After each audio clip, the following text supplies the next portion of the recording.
Howdy, everybody. It's Andy from Inside the Music, and today I got the honor to interview a friend of mine via Produce Like a Pro and also through Messenger, Robbie Miller. Now, I believe Robbie. I know for a fact he's in Canada, but I'm not quite certain what region in Canada you're in. Where are you located? I am I am in Quebec. I'm in Quebec, but technically, I'm so close to the capital, which is Ottawa, that and that's another province, Ontario, that it feels like really I'm in Ottawa, which is where I used to live, but we moved to Quebec a couple of years back now. So, funnily enough, I can get downtown to the Parliament buildings quicker now that I live in Quebec than I used to be able to when I lived actually in Ontario. So, Gotcha. I don't know, and make that Now, what you will. is that Maple Leaf territory? Oh yeah, yeah, for sure. Lots of maple leaf. We live definitely out in the sticks, but it's beautiful, and And I never want to live in a city again, ever. are you a hockey fan? No, but I have been to my first hockey game. I went and watched the Ottawa Senators. Yeah. A buddy of mine took me, and it was fun. I have just no idea how it works. I was like, why are they fighting? Like, why are they allowed to do that?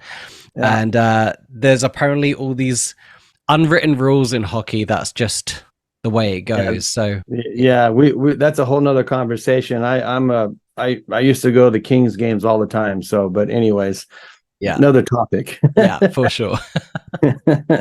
So, my idea behind this interview was to, and I'll let everyone know this is my first interview, and Robbie is my Guinea pig. yeah, and there you go. Yeah, and I want to point something out that I'm noticing right away. I'm a lot more gray than you are in the I beard don't know. area. Do you know what? Every morning I look in the mirror and there's always just one more. Yeah. So, but anyways, I have a list of questions here. Let's go to question number one, if you don't mind.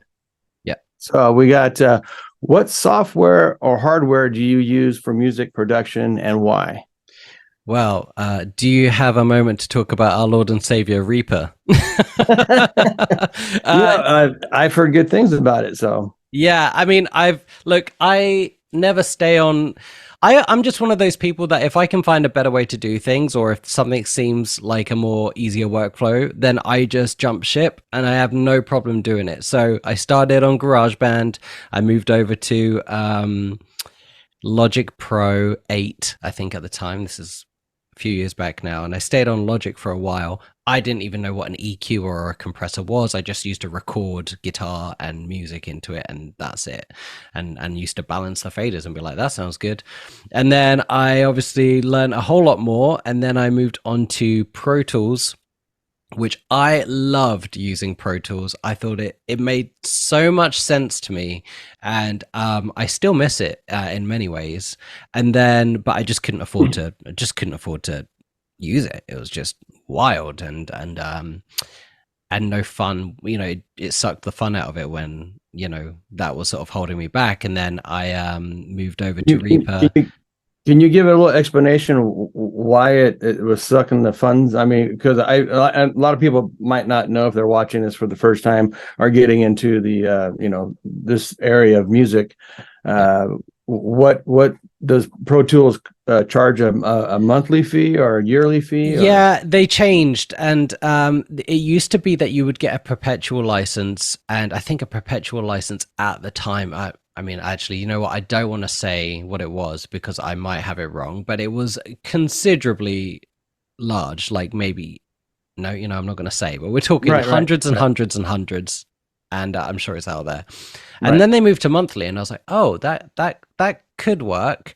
Um, and I did monthly for a while, and monthly, or whatever it was, $39 a month or whatever, um seemed okay. But then at the time I wasn't really pulling in a lot of work. I was pulling in some mixing work, but it just still didn't make sense. And so and then when it was like $300 a year or something like that, and I was like, oh, I don't know if this is has like a weird pressure. It's like, you know, when you sign up to go to the gym and then you're like, I haven't been to the gym in a week, and then you feel like you got to go because you're paying for it. So Been there, done that. yeah, so I'm sort of far removed from it now that I don't really know what Pro Tools costs, but Right. I moved on from that and I went to Reaper, which, you know, so it's the other way around. It's they almost give it away or have a certain a really nice ethos around it, which is like an honesty policy. So Reaper, if you're not making whatever it is, 35 grand a year, again, I think I have that number wrong, but you know, if you're not using it in a commercial way that brings in a lot more money, then it's $60. And they just, but even if you don't pay the $60, you still get a fully working DAW, which is like a cool honesty policy. I wish more companies did that. Everyone ends up buying it. Whether you Yeah. go over your trial period or not, Right. everyone ends up buying it, and I love that they give the user the benefit of the doubt. So that really spoke to me and resonated with me.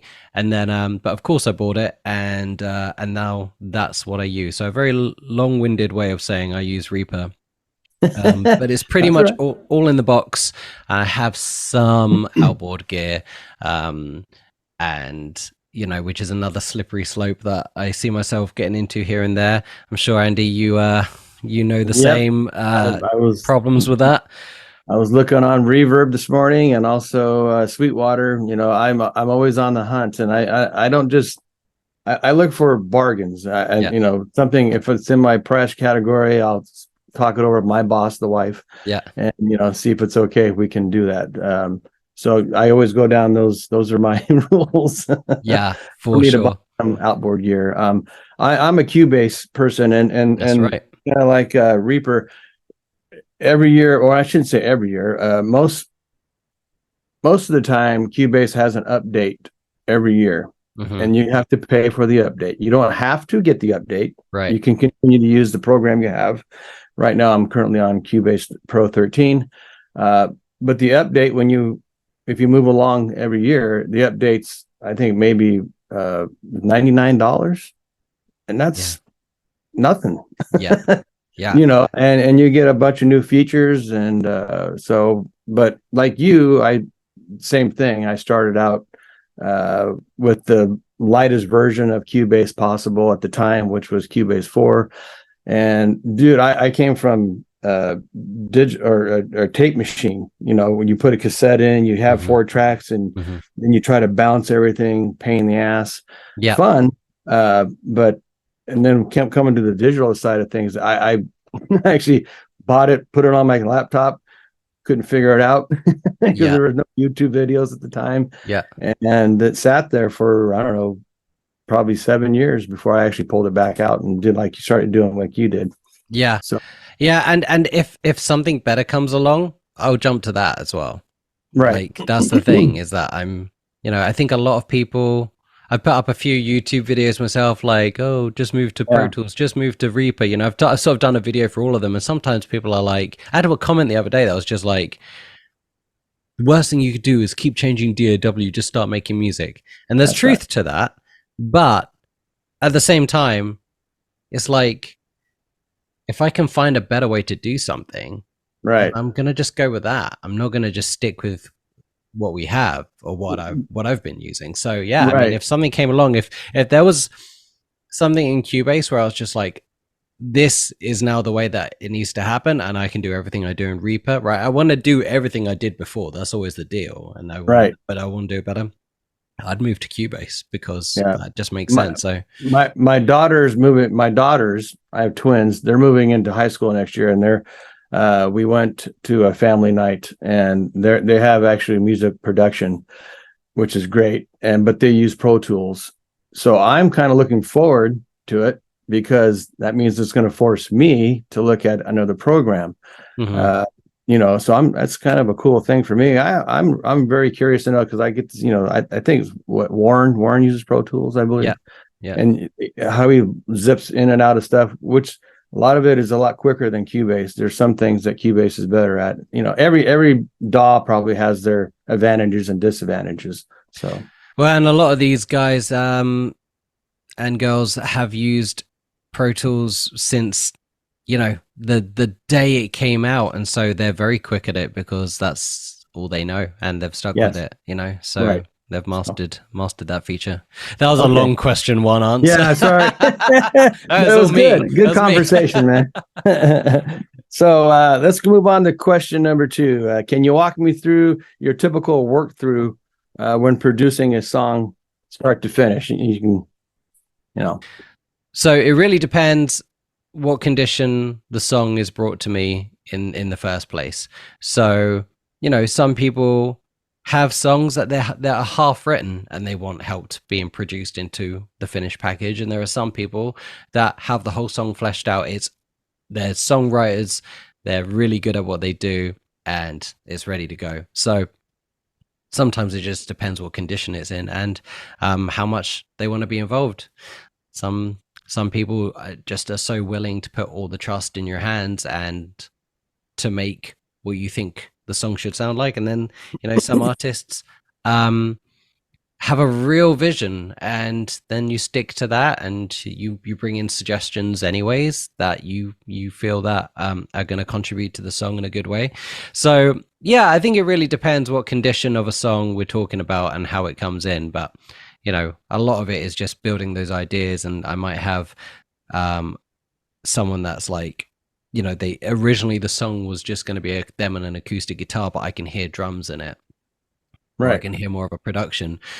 You know, I think it's important to voice that, you know, to the people. And so there was an example of a song. It hasn't come out yet, but it did just, you know, it had a Beatles flair to it, and it had like this sort of retro groove. And I was like, we got to get drums on it. And I asked them what their budget is, and they told me, and I was like, great, we're going to get drums to this song then. And I went and got the right drummer, and, you know, then negotiated with them. So it really was a producer role. It was like bringing all the people together to make this. That's awesome.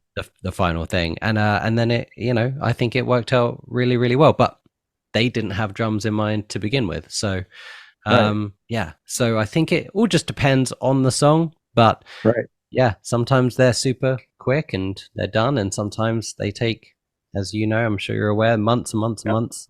They do. So, and then what about you? Because you're also a songwriter. You have some really great songs on Spotify. Thank you. Y'all need to check his music out. It's really good. He sings very well. Thank you. Something I'm not proficient at. And I love your voice, dude. And that's an important thing to have, talent. So, anyways, but when you write a song, do you have a strategic way you go about it, or do you just start strumming on, like me, strumming on a guitar? Ooh, I like that. You keep it. Yeah, I never really write lyrics on their own. I always sort of write it with the guitar in mind as well. I can't tell you which one comes first really, because perhaps one inspires the other, and then I'm not really a lot of people are like, oh, I do this first, do that. I just do whatever. I'm sure I've done both. And yeah, that's kind of how it starts for me. So always with a guitar in my lap, and messing around with some chord ideas, and then seeing where the inspiration takes me from there. That's pretty much my technique too. So yeah. Anyways, all right. Well, let's move on to the next question, number 3. How do you approach mixing, mastering to achieve professional sound? Well, what is a professional sound? Yeah, you know, that's such a touchy subject, professional. It's the worst. It's really the worst subject, because I mean, even if I set out from the total get-go of like, I am going to mix this with my heart, and I'm going to make this an emotional mix, and I'm going to make that, you know, I'm going to mix how, you know, whatever I want.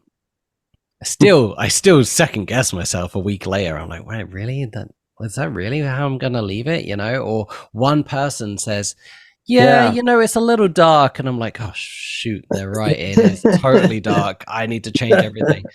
So I think, I actually think that working with a paid client does take everything, takes a lot of stuff out of the problem, the worries for you. When we're working for ourselves, or perhaps we're working, with multi-tracks that we've downloaded, or maybe it's a mix competition, or maybe it's, whatever we might be doing with this mix. We're very self-involved with it. But when there's an artist like or a client that's paying you, at the end of the day, if they like the mix, despite if you think it sounds dark or not, if they're like, yeah, this is what I had in my head, then you have to move on. You can't say, that's cool, but I'm going to change everything. That's like that's the worst thing, because we've all done it. I've definitely done that when they're like, this sounds great. And I'm like, okay, well, you're wrong. Let me change it more. You can't do that, because first of all, you are definitely wrong. They are always right, for the most part. And and you're doing yourself a disservice, because now you don't look trustworthy, or you don't look like you can actually do the job. So if they like it, you move on. And I got a question for you. Now, have you ever had them send you a reference track of their own blend? Yeah. And it's so bad you can't use the reference track for anything? Like if they send me a reference, like a demo of it, or like a demo of that song that I'm about to mix. Yeah. Like, oh, we want you to match, try to get as close as you can to this. Well, why are you asking me to? And then when you send it back to them, I this is, like I said, touchy subject, but then you send it back to them and they say, oh, it doesn't sound anything like my mix. Well, you send it to me. yeah. I think, I'm sure I have had that. I also like go into a lot of collaborations with people with a huge disclaimer, which is I act, whatever the phrase is, I act first and apologize later. or ask, what is it? It's something like, I'll act first and then ask for forgiveness later. I think that's right. So I do put that out there for most people, where I'm like, I'm gonna mix a song with your references in mind, and the reference tracks and the artists that you like in mind, and I'm gonna mix a song, and if I hear something needs to be in it, I'm just gonna do it, and that's just how it's gonna be. Which I think is quite like it's kind of a cut and dry thing, and maybe some people won't jive with it. I'm not sure, but most people are like, okay.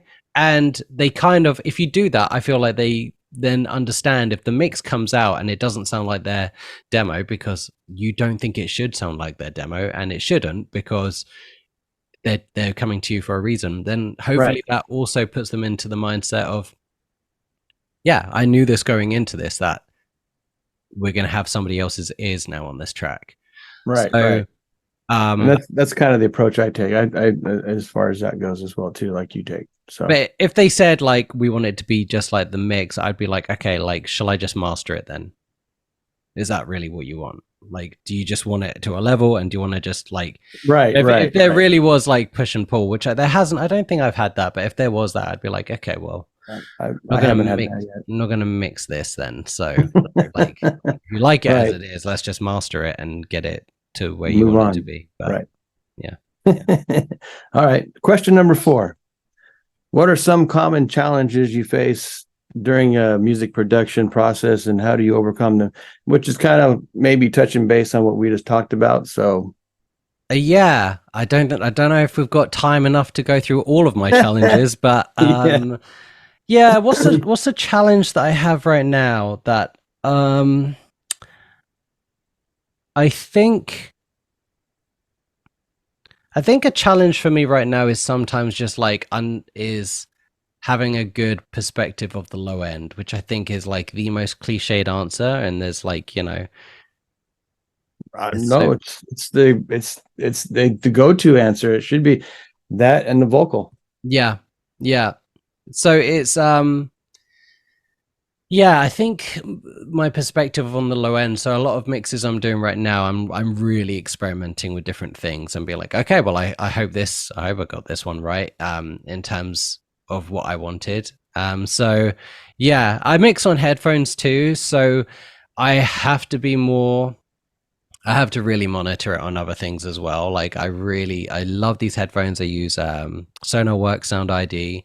and I've gotten so used to how it sounds, and I've had so many consistent mixes, you know, from that setup that I don't really want to change it now. So I feel like now that I've really learned my headphones and I've learned my monitoring system, but I'm finding that I do still need to like then maybe go to my monitors here, or I don't really do car tests. But I guess the cliche of try it on different devices, send it to different people. I have a mentor that I meet up with once a month, and we look at the mixes I've done that month and how we can make them better. And he's an incredible producer, incredible mixer. And I feel really lucky that I get to have, you know, the time I do with him once a month, and, you know, have his feedback. And that's taken me a really long way. So yeah, I think sending it to, asking for feedback on your mix, but sending it when you ask for feedback with a very intentional outset of like, how do you think the low end is on this? Or just send the mix and see if they say anything about the low end. That's a really good way to judge it. So I think I'm getting closer on headphones for the low end consistency, but that's my challenge, I think. It was, you did a video a while back in regards to your headphones at one point, if I remember correctly. Yeah. You turned me on to the biodynamics. Okay. I got the open back. Yes. 900. But yeah, I had AKGs. Couldn't stand them. Really? No, they were, you know, but these, minute I put them on, do you like the, like, you like I the do the same thing. I go through Sound ID. Yeah. And but the AKGs, they had a really, really high end on them, and my ears didn't like them. Yeah, I should really mix on open back headphones as well, and I think that would really help my low end perspective. But you know, I just don't really want to spend another $300. Right. Yeah. Like, you know, and they're no good for tracking. You know, at least I can like mix and track. Right. I have my blues for that tracking. Okay. But as far as like mixing goes, yeah, these are for them. And do you when you're mixing your tracks, do you listen at a higher level, or do you go in between? Yeah, I listen to it far too loud. Yeah, I should really. I mean, I'm trying to be more. What's the word? Like intentional about that. But right. I just like listening. I like loud music, so I just like. I just you know, I catch myself. I have been taking more breaks. That's what I do. So, you know, yes, that's a big deal. Now, what I've found, and this is interesting, you might want to try it, especially for me. I have a difficult time getting the vocal to sit just properly in a mix. So when you turn it down, you can kind of hear everything, what's up, you know, at levels. Yeah. And that to me has helped me out tremendously. Yeah, I always forget to do that, but I think I've got I just finished a vocal tracking thing for someone, and I'm going to do that. You've given me the idea to do that. After this, actually, I'll be opening up that session and doing that. So I'll do it much lower. So anyways, well, that was the awesome answer for that question number 4. And then question number 5. And then we're going to go into some rapid fire questions, if you don't mind. Okay. And how do you stay inspired and creative working on multiple projects of music production? And you can take that either on someone else's music or with your own, or you can combine them for that answer. Okay, well, I'll combine them, and then hopefully they'll give you a cohesive answer. And that is, how do I stay? What's it? Inspired? Is that the word you use? Yes. I stay inspired by working on multiple projects because there's multiple projects to work on. Yeah. I think if it was just one song, you know, it's like, how many more times, you know, how much better is this? You know, when you're like rolling paint, you know, you're decorating the room and you're rolling Yep. paint onto the wall, and there comes a point like where you start pulling paint off because it's trying to dry and it's sticky and Right, it's not right. doing anything. That's how I get when I'm just working on one song. So when I've got 4 or 5 songs, that means we're having a good month. If I have 4 or 5 songs, then I love it because I can be like, okay, totally done with this one now. I'm going to jump over to this one. Yeah. And that is what I love the most about mixing music. And I think that's has been somewhat, you know, you're very kind, Andy, to talk about my music, but you know, I don't release music all that often because I just hate promoting it. I hate having to cram it down people's throats. You know, I just don't want to do that with my music, if that makes sense. I want to release music and I want people to enjoy it. And yeah, I want to talk about it and promote it in a way that feels good to me. But like the thought of spending money on like promoting music and then like counting all the numbers on the Spotify's, and I've been there and done all that. Right. And then when I started actually mixing for other people, it was like, all right, well, it's finished. Like, you go promote it now. I'm going to start another one.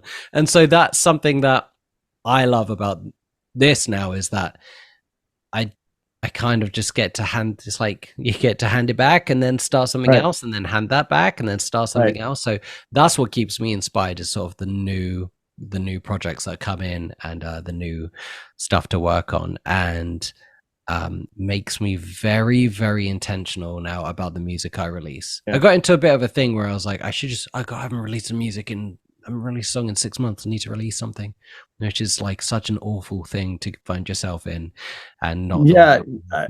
You know, just my experience with this whole thing is we were signed by an independent album or a record company, or however you want to say it. Anyway, and they got on my ass at one point saying, you're not promoting enough. And I'm like, how much promotion can one person do to try to force people to, you can't force people to listen to your music.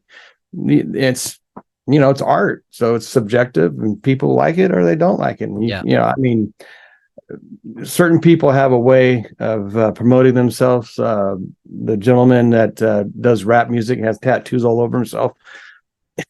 I can't think of his name, but man, he's awesome at promoting himself. You know. Yeah, I mean, you know, some people are just really, really great at it. We're all good at different things. Right. The thought of having to like spend hours and hours and hours, days, however you want to think about it, every 3 months on a new song to just get people to listen to it. I'd rather do that on one song a year or 2 songs a year about songs that I really, really love. That last song I just released, best song I think I've ever done. So proud of that tune. And, you know, it was actually it was quite nice to promote it in a way that felt good to me. But, you know, when it's like, I've just been there. I've found myself in those moments where it's like, new song coming out like in 3 weeks time. And everyone's like, all right, well, maybe I'll remember to listen to it in 3 weeks time. Like, I don't, you know, I've been there and done that. And this doesn't seem like I don't know, it just doesn't feel authentic to me to release music that way. That's just me though. So anyways, letting other people do that, giving them their song back and be like, okay, there you go. Yeah, no, that does make, you know, luckily I work with my wife and Sergio over in Italy, and you know, he's just happy that he's not the one having to do all that work. Now Sergio does all the other stuff for us, you know, so he's got many hats he wears and does an awesome job at all of it, and I try my best to do what I can on the promotion side. So I think it's also that, you know, it seems like that works really, really well, but really it's just me. And so when there's a team of you or some people that can all share the load a little bit, I think it makes a difference. So I could feel differently if I was in a band, you know, that we're releasing an album and there's 4 people, you know, 5 people sharing the load of that. Growing up, many bands, many that, you know, left, you know, just dismembered. This experience for the last 3 years now with Sergio has been awesome because there's no pressure. And no, we don't play live shows because when I have the kids, my wife and I, when we're busy with doing work and other things too. So, but to have the ability to release the creativity of writing music and having someone else involved that has more experience, is better at many things than I am, and then to have my wife who's a singer, which is great. It just has been a wonderful experience. We don't pressure one other out doing things, and we always give back feedback, never in a negative way. We always have positive feedback. We try it, doesn't work, we move on to something, we go back to where it was, or we move on to another process. So it's been really great. If you ever feel the desire to do a band in that setting via the internet, it really is good. I think that's a really great way that you do it, and I think that's the way we should also do a lot of things. That low stress thing, like that should be also the way we do social media or anything like that. Like, sure, you've been in the same place. Oh God, I haven't posted anything in a week. Like, yeah, you know what? No one cares, and no one is wondering exactly, and being like, "Oh God, Robbie didn't post anything this week." Like, no one's worrying about that. My 44 subscribers are sitting on the edge of their seat. Where's his post? Where's his post? Yeah, my wife is really, really great at that, and sometimes it's nice to like chat with her about it. And she said something that was quite that hit me in a way. And she was just like, and she was saying this to me. She was like, "I share the stuff that I would be excited to tell you about, or I would text you about. That's the stuff I put out there." And I'm like, oh, that's a really great way to do it. Obviously works because she's got many thousands more followers than me in her field. And so that's kind of what I've been doing lately. Like, I share the stuff that I'd be excited to tell my best friend about or my wife about. And that's always the stuff that other people seem to gravitate towards as well. So I think if we can all be more mindful in how we release music and how we share stuff on the internet, yes, always going to be a good thing. Very wise word you say there. Yeah, but there's more white beards coming as I talk in my wisdom. Oh boy. So let's move on to the 5 rapid questions here for you. Okay. Favorite plugin and virtual instrument if you use them. Jeez Louise. Oh, I wasn't ready, Andy. I wasn't ready for that. Favorite plugin. Well, I can tell you now, none of these are going to be rapid fire answers. Okay. Favorite plugin. Favorite plugin would be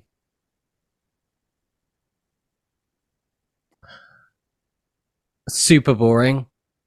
So that's probably maybe that's a good thing. I would say FabFilter Pro Q3. That's my favorite plugin. It's my most used plugin, and I won't make this any. I don't know if you want long answers, so no, but that's probably 99.9% of producers' answer would be that one.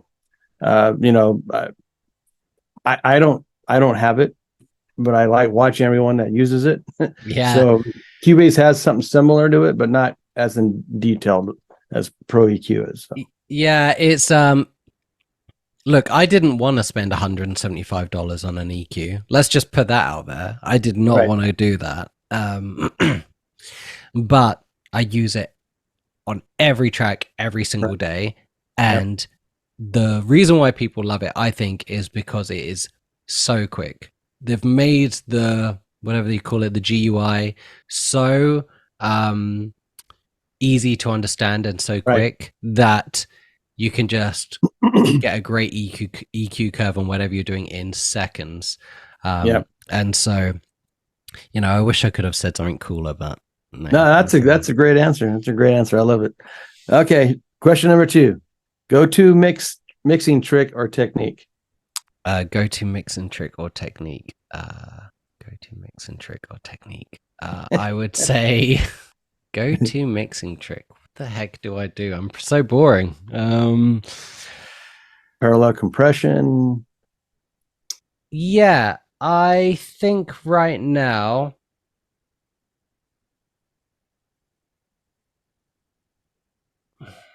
God, I'm sorry, Andy. These are That's all right. such No, no terrible worries. answers. I mean, It's making you think. So it's this is a good really thing. good. Yeah, it's really making me think. Go-to mixing technique. I mean,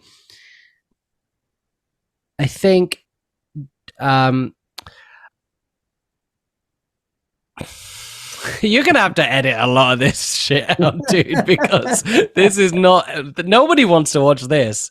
Nobody wants to watch someone in pain.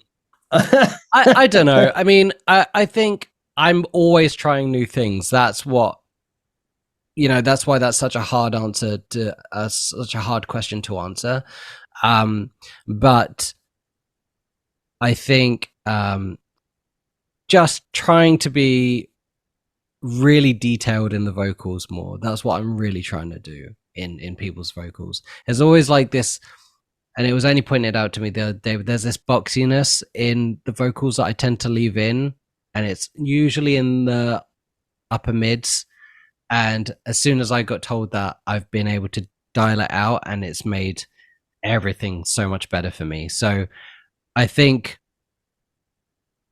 being even more surgical on vocals than perhaps I am already is maybe a mixing technique that I'm doing right now. But it sounds like a terrible answer. It doesn't sound like a mixing technique, No. but I can't think of anything else. Technique. It is a technique. Yeah, that's a good answer. Thank you. Number 3, best piece of advice for inspiring producers. Watch less YouTube and read less Reddit forums. That's the best piece of advice that I could give for anybody that wants to do more mixing. And I'll tell you why. I was thinking about this week, and this comes from someone that has a YouTube channel, and it comes from somebody that has read a lot on Reddit forums or whatever. But when I was learning guitar when I was 9 or 10, there obviously wasn't YouTube. This is like 1999. There was no YouTube, and there was no real very good tab websites, and you had to comb the terrible world of the internet at the time for just some kind of binary 1 and 0 tab formula terrible image.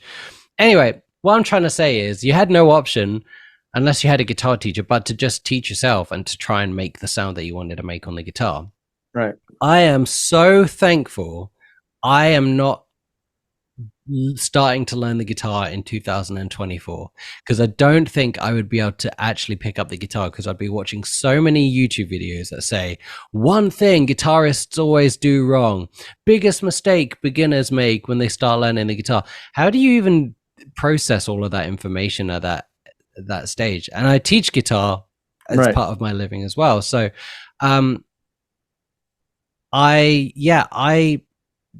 so what I'm trying to say is, like, I have fallen into those rabbit holes, in my mixing journey, where like you watch, like, did you know you're using a limiter wrong or whatever it is? Like, I kind of wish those videos didn't exist, because we'd all probably learn to mix a lot better, is what I'm trying to say, because we would have no options apart from to use to mix from our heart and to listen to our ears and make just great sounding music. And yes, you can always improve, and yes, it's good to have a guitar teacher, and yes, it's good to learn from a really great mixing engineer or whatever it might be. But so anyway, I think, reflecting on it, I'm just so glad that I didn't learn guitar that way. And so anyways, to make a short story long, I would say just stop watching so many videos. And that's what I did. And I was addicted to like the subreddits for audio production and all this. I just stopped reading them. There's just so many opinions that shouldn't really factor in. I agree. So question number 4, biggest influence on your music production style, or even your like writing, I guess, maybe, or biggest influence on my music production style is... Do you have a genre you gravitate towards? Okay. So Apart from the last song that I released, a lot of music that I write is what we would call maybe power pop. So it's based around those bands like Cheap Trick, my favorite band in the world, Fountains of Wayne, another really incredible band, and a guy called Will Owsley. All these power pop folks. That's the music production I like. And so when you go down the rabbit hole of that, you find producers but mixing engineers like Tom Lord-Alge or Eric Valentine, maybe on the more modern pop rock stuff. So I find myself definitely being inspired by that sound, and it's usually the sort of songs that I write to. So yeah, those old schoolers. Nothing wrong with that. They have the experience. Yeah, they have the sound. They just know how to get the sound. Yeah, exactly. So last question for you, Robby, and I really appreciate you doing this. This has been a lot of fun. I really enjoyed this a lot. Me too. Here we go. One essential item in your studio setup besides your computer. Beside my computer is my headphones. Yeah. And I just really resonated with the Andrew Sheps thing where I can go anywhere in the world. We're heading back to the States this week to visit some friends, and I can still mix. I can still work. I've got my computer, I've got my headphones, can still make songs. So that would be the number one thing. I don't even have to be in this room. I definitely don't need the soundproofing or I don't need any of that. I thought I needed it. But yeah, just my trusty headphones now, and an ID. And maybe sound ID. Yeah. Exactly. Yeah. So, well, those are all great answers, and I look forward to hearing your other conversations with people that were actually able to give you rapid fire answers. So I'm really sorry that we made this double the length of the video. It's kind of like how I look at this is writing a song. Some songs are 2 minutes, some songs are 3 minutes, some songs are 10 minutes. Yes. So it everyone has their way of answering questions, and you and I, we like to talk. We like to talk. Yeah, exactly. So yeah. Exactly. So, but this has been a lot of fun, and I hope to maybe have you back, if you wouldn't mind, sometime down in the future. And pleasure would be all mine. Absolutely. Yeah. And I look forward to hearing the other conversations and hearing what other people have to say and to learn from them too. So, and then real quick, give a shout out of your sites and stuff, what you have. Yep. If you want to see me talk for hours more, you can head over to Can't Afford to Record on YouTube, and you can follow me on Instagram, Robby Miller with a Y, and you'll find me, if you take out the vowels of Robby Miller, and you'll find me on Instagram. That's the easiest way to RBBYMLLR. Sweet. Thanks, Andy. Yeah, and you guys really, I encourage you guys to go on Spotify and look him up as well too. His music's really good, really good. So appreciate you, and as well as all his production and everything else he does too. So, thank you, Robby. Adios, sir. Pleasure. Take care, Bren. Take care, Bye. man. Bye.